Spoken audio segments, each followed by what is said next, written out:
My name is Lily, and this is the Curatorial Knits podcast.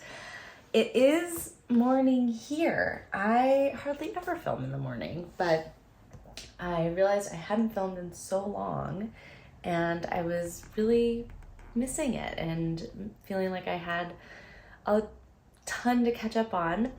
Unfortunately, there was a bit of a mishap with my other camera, so I'm just filming on my phone today. I have no idea if the sound or video quality will be what we're used to, so my apologies. I'll try to do as much as I can to improve on the back end, but I did a mini test and it looked like so far so good. So with that, I guess we should get started. Like I said, my name is Lily. This is Curatorial Knits. It's a podcast where we talk about my knitting. You tell me in the comments what you're knitting, which is super inspiring. And I also really like to touch on kind of how my work as an art curator and working in the fine arts has led me to make different choices in my knitting that are super rewarding for me.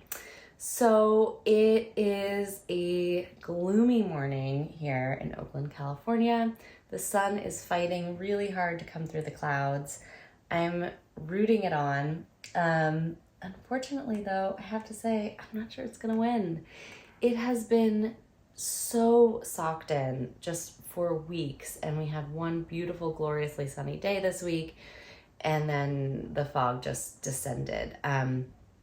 We're pretty used to what we call our June gloom here in parts of California, but I gotta say, usually we get at least a few really nice sunny days before July. So July is actually the foggiest month, and in some places in San Francisco, the coldest month, if you can believe it. So a friend of mine who lives in the Richmond district said that she was getting out all of her sweaters for her mornings in the Richmond district in San Francisco. So yeah, that's just a little by the by weather chat. I don't know why I'm talking about the weather, but I guess I am.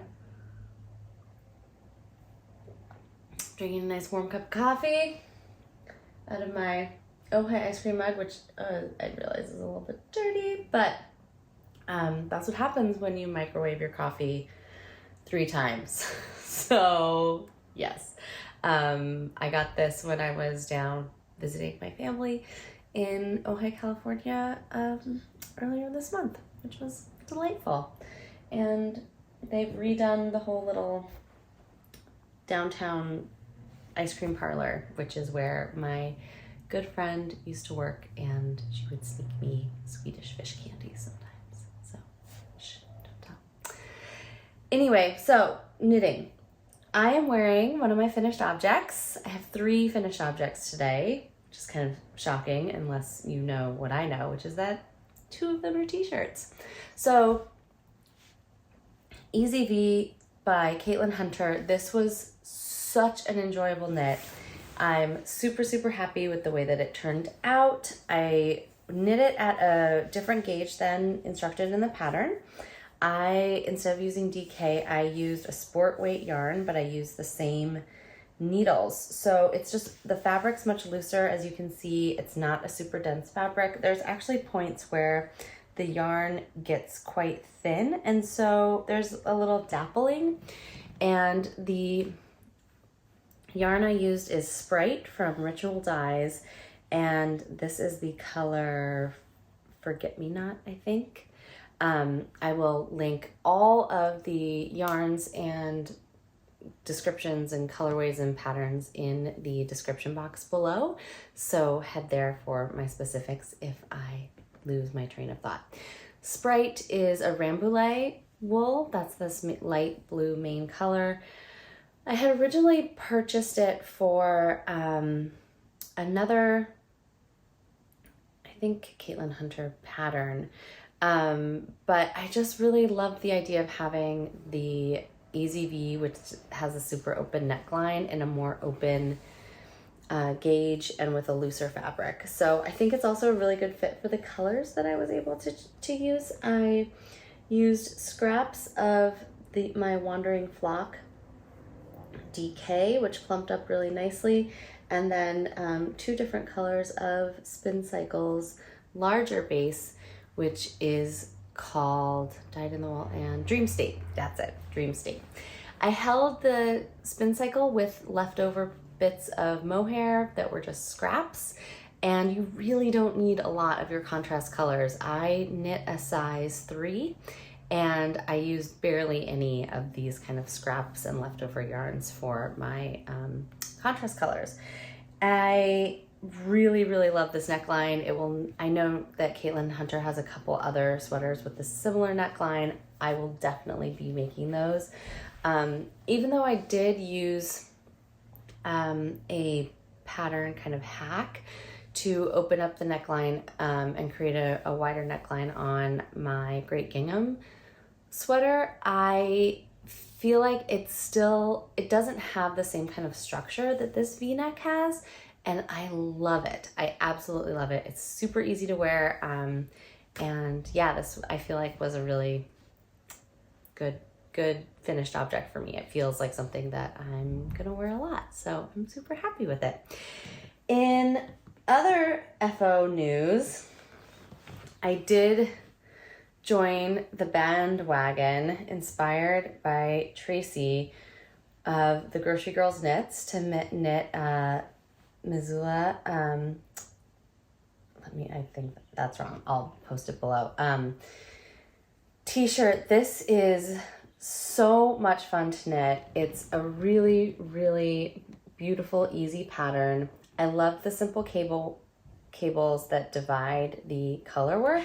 And I really liked combining all of these different techniques of color work and lace and cabling all together. I used a SpinCycle that has a pretty subtle transition, and there were moments when I was honestly kind of concerned about the lack of contrast between the main color and the contrast color, where the greens and blues really got a bit muddied. But in the end, I'm really happy with it. I really like the shape. I did block it pretty aggressively. Okay, we might have just had an edit break for a giant man sneeze, thanks to my husband, who is downstairs moving stuff around. But in case, no idea what this will end up looking like in post, but as I was saying, this is the Misserina, and it's another Caitlin Hunter design. It was so fun to knit. I loved doing this color work. I loved breaking up the color work with the cables, and I did some very slight waist shaping just so that it wouldn't feel like it was going out over anything. And I think it made for a really beautiful fit. It's really fun to wear. I'm not sure how much I'll wear it, but I like it. We'll see. I don't have any knit t-shirts, so this will be a first for me. It was a first to complete, and so we'll just see how it fits in my wardrobe when I decide to pull it out and how. I have a really boxy, like white-ish, kind of white gray blazer that I think would look really smart over this, so I might do that for kind of a work look. Or of course just wear it with jeans and to suit on the weekends. Oh, if I didn't say, my main color is La Bien-Aimé's Sport Weight yarn. It's a super wash yarn. It did stretch quite a bit, and that was good for me because I found that the fabric really needed to open up a lot when I was blocking it. So that did seem to work well, and it did pair nicely with the dyed in the wool sport weight as well. It also has a really nice drape, and I know that's the super wash. I'm kind of not used to it, but it's really quite fun. So Misurina tea, inspired by Tracy from Grocery Girls, and it was so much fun to knit. I've seen a lot of these out and about now, and I'm out and about, I mean on Instagram, but it's really fun to be kind of part of that crew. Other bandwagon I jumped on and this is like shocking to me that you could finish a garment this quickly. This is the Tolsta Tea, and it is by Rebecca Clow. And this was way more fun than I anticipated. I also thought I was going to be striping this. This is another Ritual Dyes yarn called Undine, and it's a linen cotton blend. I was a little bit nervous about working with it because I know cotton can, I've tried knitting with cotton once before and I actually scrapped the whole project because I just didn't like the way it felt. But holding it double, so this is a fingering weight yarn that I held double to get this kind of loose, open, almost netting gauge. And it really changed the way that I felt it was working up. It was really beautiful. It felt like I don't know, it felt, because I was, I think, also going for this really nice, loose, and open gauge, I didn't feel that kind of pullback, that lack of flexibility that natural fibers tend to have didn't feel as restricting because I was working it with a larger needle size. So that's something that's just kind of a good tip for myself, I think, is that it's not just about what your fiber content is, it's also about kind of at what gauge you're working it. So yeah, this was definitely super, super fun.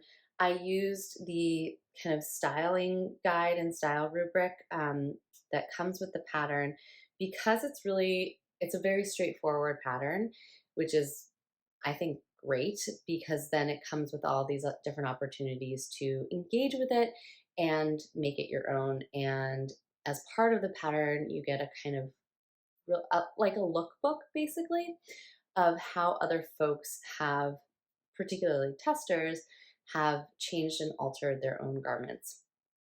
And in this case, this is the just kind of a basic eyelet striping. And what I did with my eyelets is I have them stop kind of right before the start of where my bra is. And I think it's a really, what's great is you get to place it exactly where you would want, right? I'll probably wear this with white tanks and jeans, or frankly over a swimsuit when I'm at the pool and on the beach. So I thought this was a super, super fun knit, so much so that I have 2 more planned. And I'm actually thinking, I've seen so many fun ones around. I've never run a knit along, but if anybody wants to join me in Tolsta time, I thought that would be kind of fun. I'm gonna try to cast on my my next one this week, if not next. So if you're interested in Tolsta time, drop me a comment below and we will get a crew together. Maybe we can even be on Zoom and all cast on together. That might be really fun. So I'll show you what I'm thinking about for my other Tolsta options as I talk about my knitting plans. But I'm feeling pretty good about having 3 finished objects, and this I know I'm going to wear a ton. It's not something that I've made before, but because I think there's so many cute knit summer knit options kind of on the market right now. Also, there's so much of this kind of open work. I think there's a lot of ways in which I can style this that'll feel contemporary and fresh, and like what's going on in the world. So very, very pleased with this top. In terms of works in progress, I have a few, and I have a pretty exciting update, or exciting for me, I should say, update on my twigs. So last we met, I was in a real headspace about finding the right yarn for this project. I wanted it to be something special. I wanted it to feel right.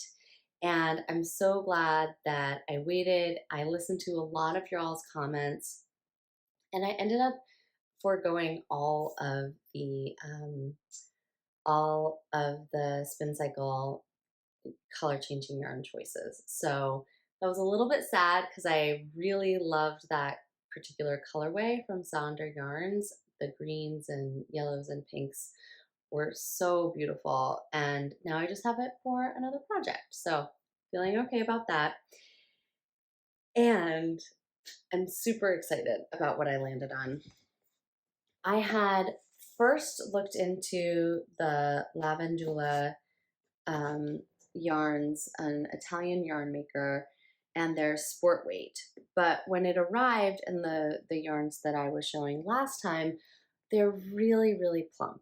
And I knew I was going to be having to knit on smaller needles to get gauge, but for the Twigs pattern, but I also knew that I wanted it to not be as tense a fabric.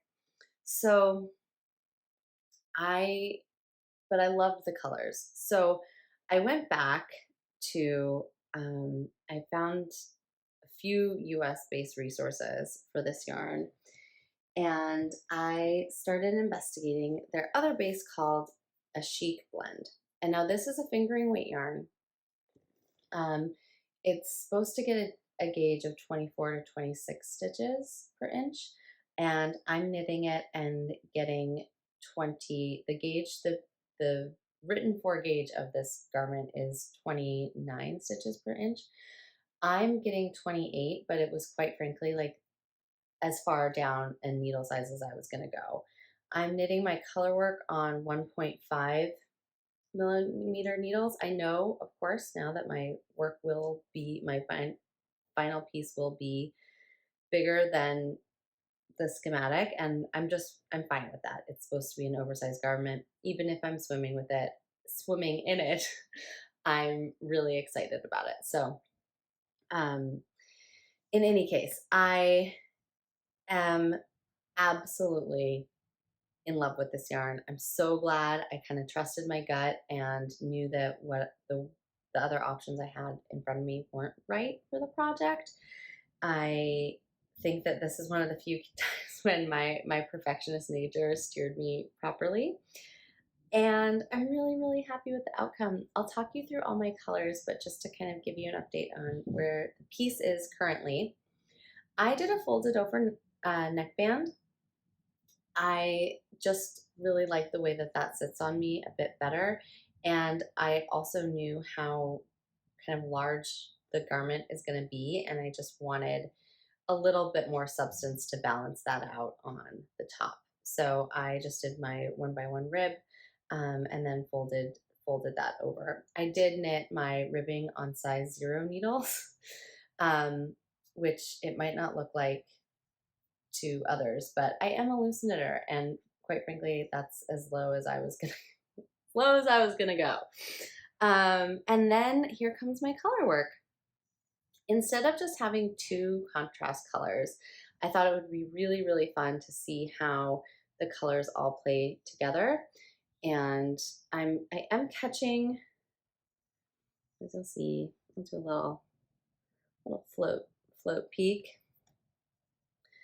Yeah, I'm catching my floats. I'm just now at the point where I'm hitting my longest float expanses. I'm into the longest color work repeat, which is an 80 stitch repeat. So it's nothing to sniff at. And it is focus knitting, which I usually do on the weekends while my kids are doing their quiet time / nap time. Nap time's really evolved into quiet time, which everyone needs, I realized, not just small children. So everybody kind of goes to their rooms and reads books or plays with Legos or whatever it is. And that's when I pull out this piece. And it's been really great because this is why I love color work knitting and knitting that you have to pay attention to. It's a really different way of engaging with my brain.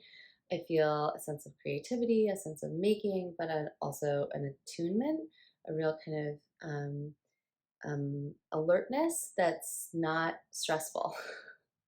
And sometimes I feel like being alert is about being kind of on edge and like ready for what's going to happen, and the sense of anticipation with alertness. And what I love about this kind of knitting, and I think one of the things that really attracts me to our craft, is when you're alert and you're paying attention, but you're also really relaxed.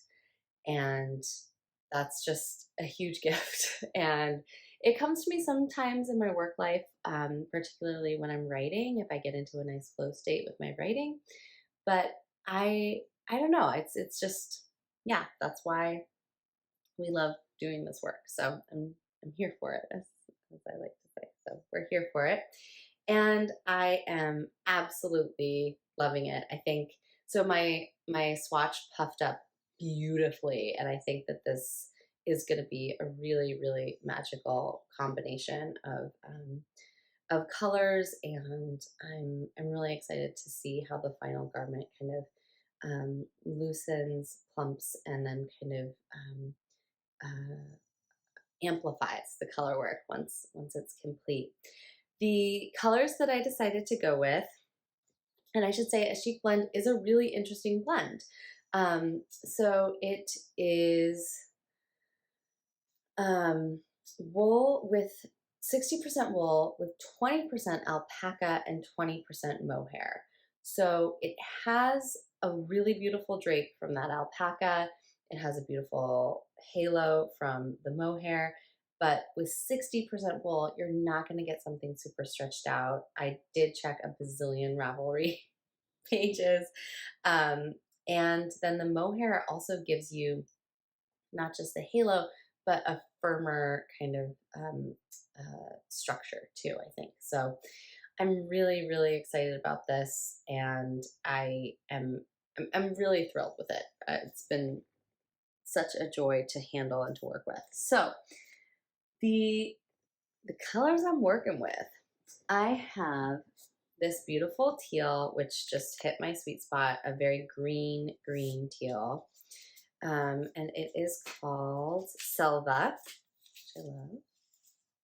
So this is my main color, my Selva. My kind of, one of my primary, I would say my primary contrast color is this kind of terracotta, which is really beautiful. It's called Cosio, and I did look it up what it means in Italian, and I think it's like clay, like a terracotta clay color. And then I kind of, this is a little out there, but I've paired that with Chopin, which is a pink, but it's a pink with these nice little brown flecks in it, and also some beautiful green moments. So this is just a really stunning hand-dyed yarn with speckles in sophisticated colorways, and it's 100% natural fibers. I mean, it's kind of my perfect yarn. It's amazing. It also really makes me want to knit more fingering weight projects, which is exciting, but also a little bit daunting. And then, so I'm really working these two together in portions. And then the other pieces are a light green, which is speckled again with little bits of pink and those terracotta flecks. And then, and let me find the name of that one for you.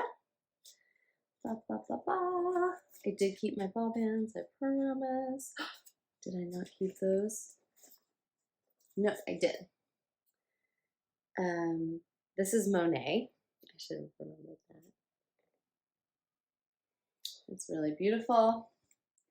And then the last one is Bache, which is a cream that contains just an incredible dimensionality in its speckles. Lots of pinks, lots of deep browns and terracottas, and also those beautiful green slices. So I'm really, really thrilled with it. It's been so much fun to work on. For the most part, I am pairing the Monet and Bache together, along with the terracotta color, what was that again? Cosio, and Chopin together. And then, of course, my main color is this beautiful Selva teal. Anyway, thank you to all who have supported me on the journey that is my Twigs color choice epic quest. I really appreciate you supporting me on that journey. And I'm also just so delighted with the outcome. This has really been a labor of love that I'm continuing to love. So I think about a fourth of the way through the body.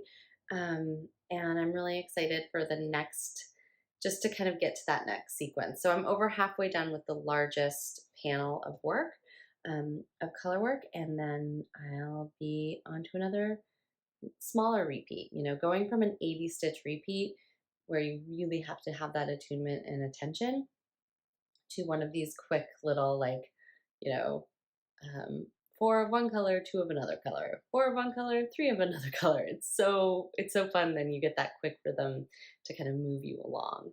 So it's been a total joy to work on, and I really encourage folks, if there is a pattern that you've always wanted to make, it's worth going for it. And also it's worth taking the time to really find the right materials for the project. I really think that I learned that it's worth it to do that kind of due diligence, because it does make the process, I think, a lot more enjoyable. And that's what we're here for. It's a process knit and a product knit, right? And this is definitely a very joyful process for me right now. I will say though, the needles are so small. It's such a toothpick knit. I mean, I really wanted to make it work to do my single color bands of it on US size 2s. I was like, I can do this. And I was just having to pull too hard. So I dropped down. That's right. I said 1.5 for the color work. No, 1.5 is my size for my single color work, and then I'm knitting, or for 1.5 is for color work, and then the single is size 1. Size 1 needles, and my ribbing is size 0. They're real little, y'all. They're real little. So anyway, that's where I am. And I do have to do it in breaks, because I do find that my hands don't feel fabulous over a really long period of time working at that small of a gauge. And as I was thinking about casting something on, I was like, it's beautiful, but it's slow and small. And I thought, maybe I need something quick and fast. So I went to my pretty kind of amazing, I will say, if I do say so myself, knit collage stash, because I got some really beautiful knit collage yarns last spring, so spring of 2022, and ended up frogging the project that I was working on. It just wasn't hitting the spot for me, and I felt like I was going to not really be able to wear the garment. So, but I kept all of the yarns kind of wound up and ready, and I knew I wanted to make a Kaleidoscope Cardigan, which is kind of the knit collage, are these really beautiful hand spun, super chunky or bulky yarns. And I knew I wanted to make their signature cardigan, which is really just a circular yoke striped cardigan. And so I did. I'm super happy with this. It's really fun. These are the colors that I chose for that project I was working on last year, and they're just put into a different project, and I think it's going pretty nicely. I'm knitting it on, again, smaller needles, because I knit at a very large gauge. That's just the way I roll. Oh, and I did find a couple of the these beautiful little jewels had loosened up a bit. So I will be tying this one back on.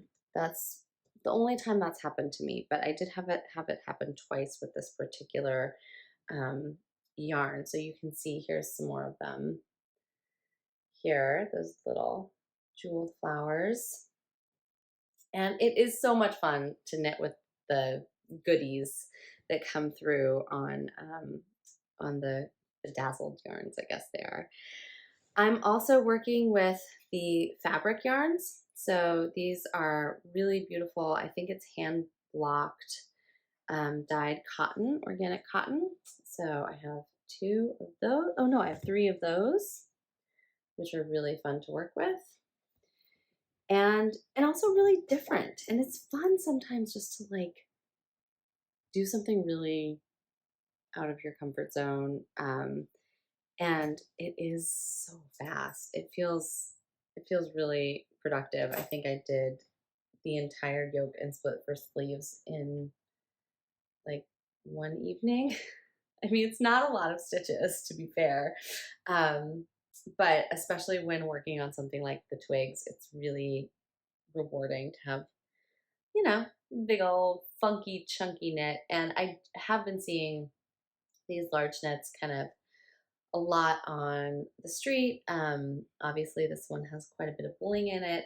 So, but I think it'll be fun to style and to wear and to twin with my daughter, who I made a little kaleidoscope sweater for a couple winters ago, and it actually still fits her really nicely. So the other thing I know is that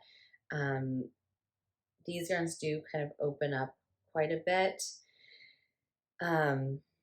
I'm curious, it's fitting, but it's definitely tighter on the shoulders than I might want, so I may have to kind of steam block those out a little bit.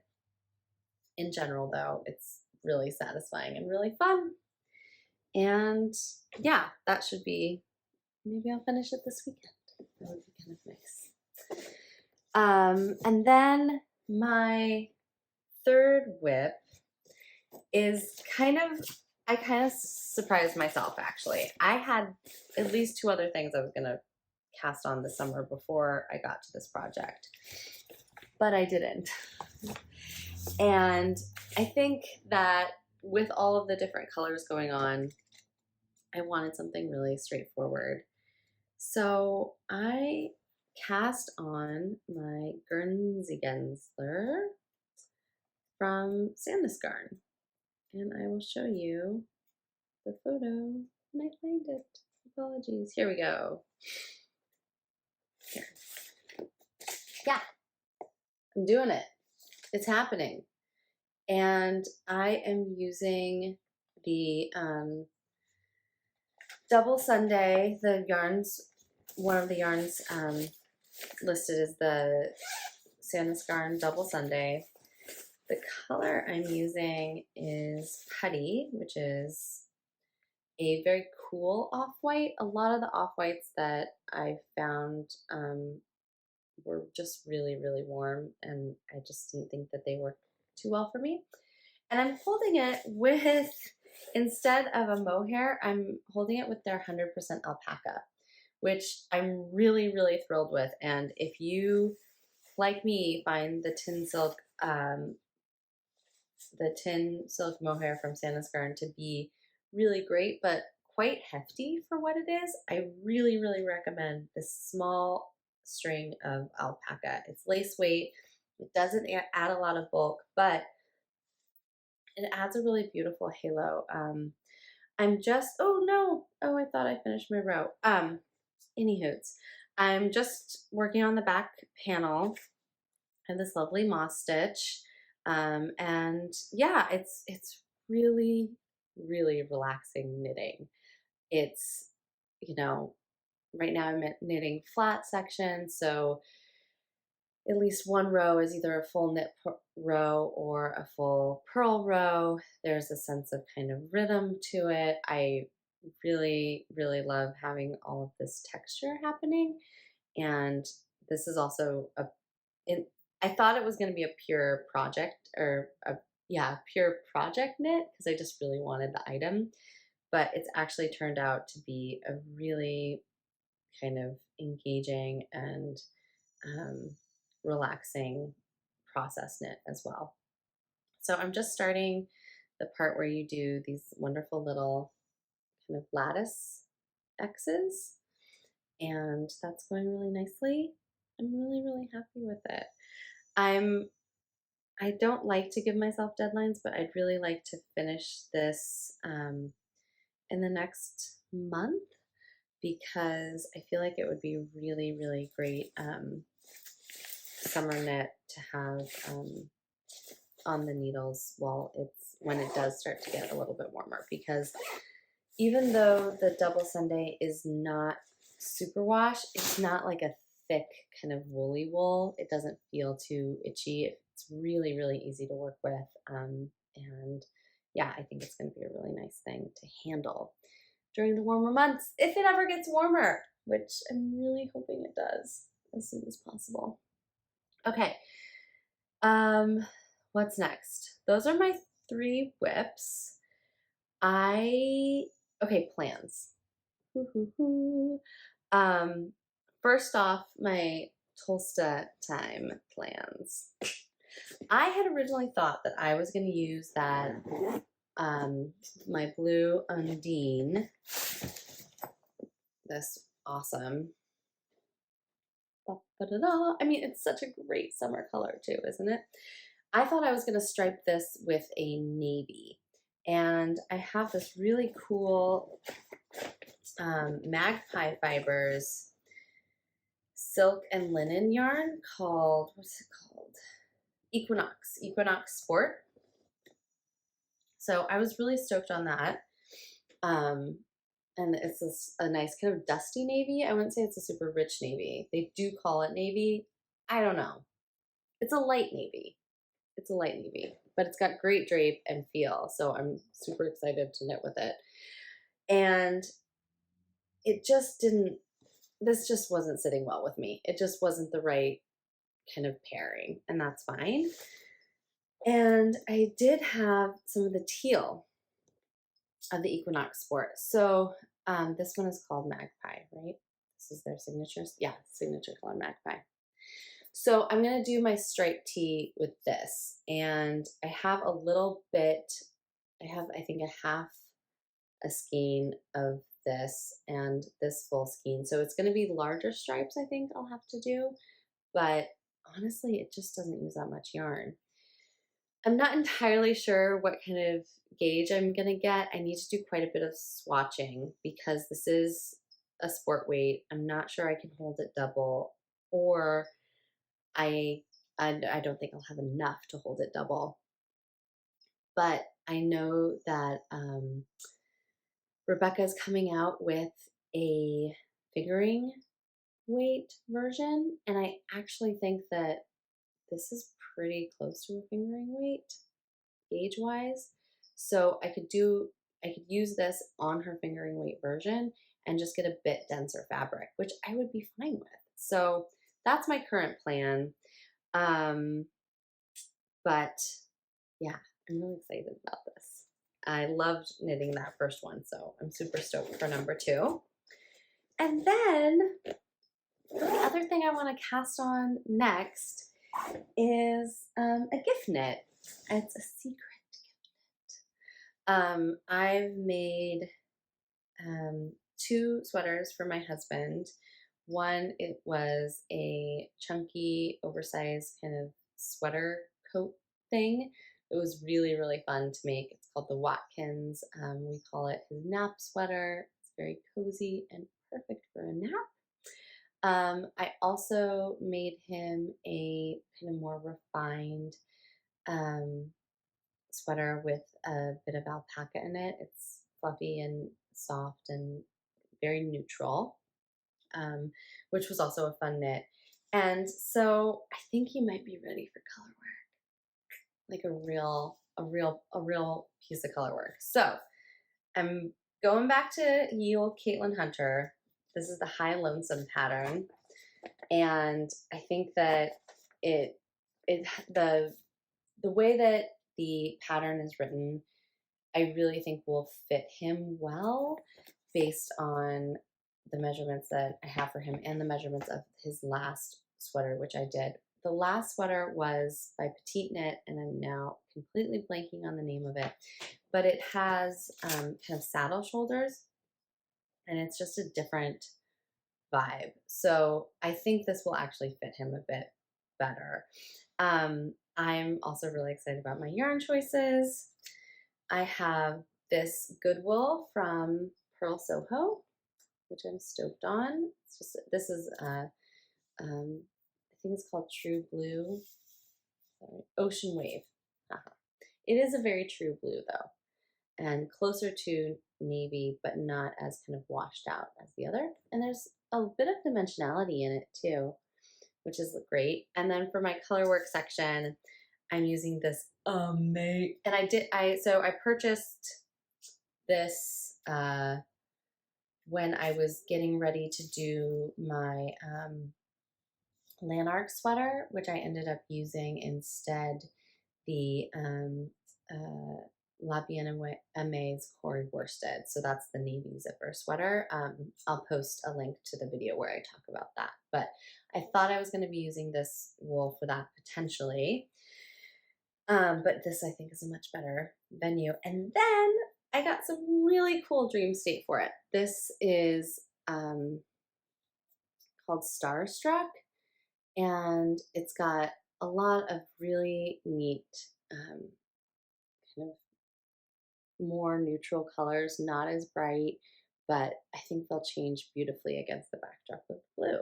So I'm super excited for it. I'm not sure when I'm going to be casting it on. I'd like to give it to him in October. So I'm, yeah, debating how I'll be able to.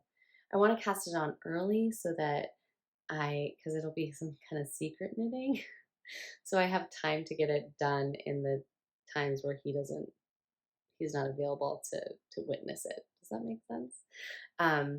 Anyway, but to do all of these cast-ons, what I need is a new ball winder. Mine finally gave up the ghost. I'm totally gutted. And I'm also in a bit of analysis paralysis because I'm not sure which one to purchase next. I don't want to get another plastic one where you can't see all the insides because I'm afraid it's all going to fall apart. The wooden ones are really beautiful. They're really creaky. I got so far down the rabbit hole at one point, I was like, oh, I know. I'll buy this beautiful automatic wooden one that was like multiple hundreds of dollars. Like, no, unnecessary. So yeah, I need to finally like make that purchase. I have a few recommendations though, so yeah, I need to do that. I need to do that before I move on with my next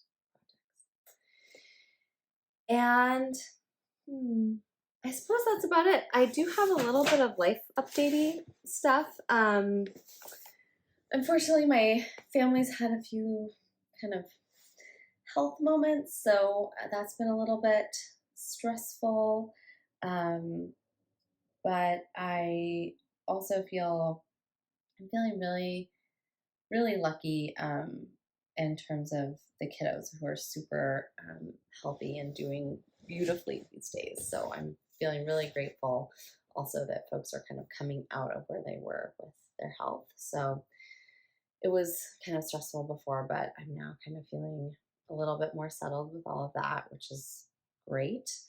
I started a new kind of program at my work, which I'm really excited about.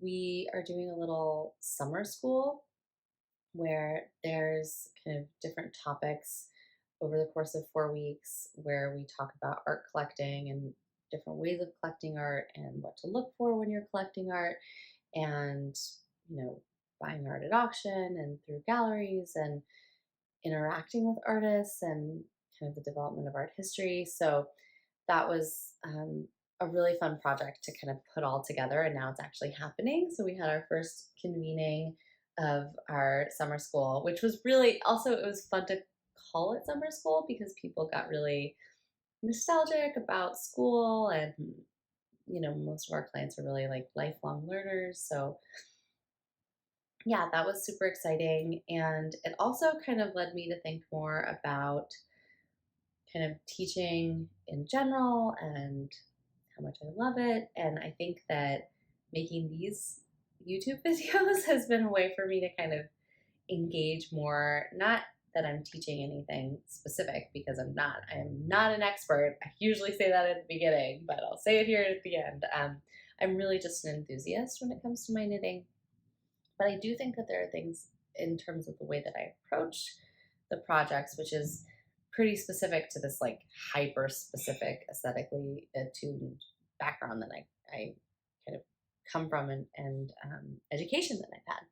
So I'm kind of excited about thinking about ways to work on that more broadly, and yeah, think through what that might look like in terms of maybe a course or maybe a kind of lecture series. And I've had some really fun conversations with friends locally and even friends nationally about what that might be. So yeah, I'm feeling really excited about what might come up next. I think the last time I filmed, I was about to turn 40. So yeah, that happened.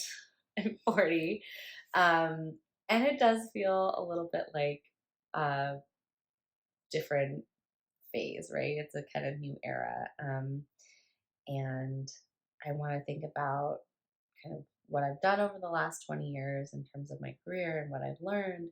And I think thinking about the next 20 years as about kind of continuing to learn and continuing to grow and to share what I've already kind of gleaned is where I want to focus. So I've been doing some kind of journaling and thinking about those and kind of intentions, and letting myself, I think, be more open to what might come from that. Yeah, so that's all been very, very good. What else? Travel wise, I think we're just going to do another trip down to Southern California with the family. My husband has quite a bit of work stuff happening this summer.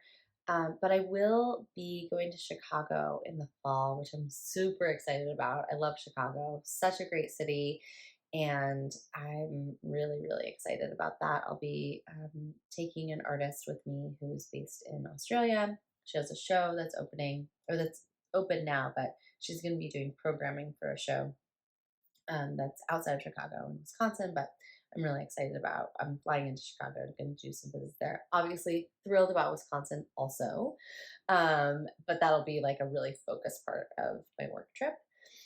The only snag is that it's all set for the week after Rhinebeck.